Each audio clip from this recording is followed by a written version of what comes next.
আসসালামু আলাইকুম। দেখো আমি সবুজ শাক ভাজি করার রেসিপিটা দেখাবো। এইদিকে দেখো শাক ভাজার জন্য আস্ত রসুন, পেঁয়াজ কুচি এবং কাঁচামরিচ ফালি করে ভেজে নিচ্ছি। এর মধ্যে আমি শাক ভাজি করে দেখাবো। স্বাদ অনুযায়ী লবণ দিয়ে দিলাম। দেখো পেঁয়াজ মরিচ ভাজা হয়ে গেছে, এর মধ্যে আমি পরিষ্কার করে ধুয়ে কুটে রাখা শাক দিয়ে দিলাম।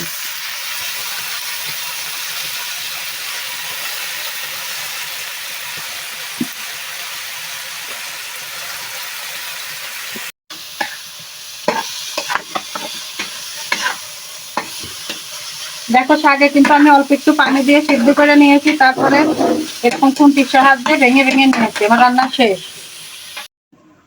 তো দেখো এই শাক ভাজিটা কাসন প্লেটের মধ্যে ছড়াইয়ে গেছে। কাঁচা পেঁয়াজ এবং কাঁচা মরিচ দিয়ে খেতে খুব দুর্দান্ত লাগে। আমি এই খাবারটা খেয়ে নিব। দেখো একটু কাসন, একটু শাক ভাজি দিয়ে মাখিয়ে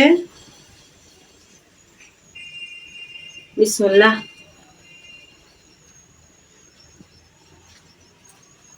কাঁচা মরিচ, কাঁচা পেঁয়াজ,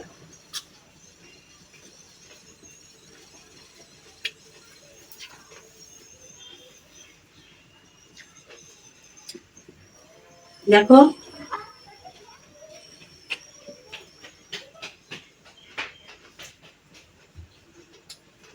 খুব সুন্দর একটা খাবার, তোমরা খেয়ে দেখো। যারা ফেসবুক থেকে দেখছো ফলো কমেন্ট শেয়ার করে দিও, যারা ইউটিউব থেকে দেখছো সাবস্ক্রাইব করে দিও। আর আমার মতন এরকম ভাজি যদি খেতে চাও, আমি যে যে উপকরণে ভাজিটা করেছি সেই সব উপকরণ দেখে ভাজি করো, দেখো সুন্দর লাগবে খেতে। তাহলে এই পর্যন্তই, আল্লাহ হাফিজ।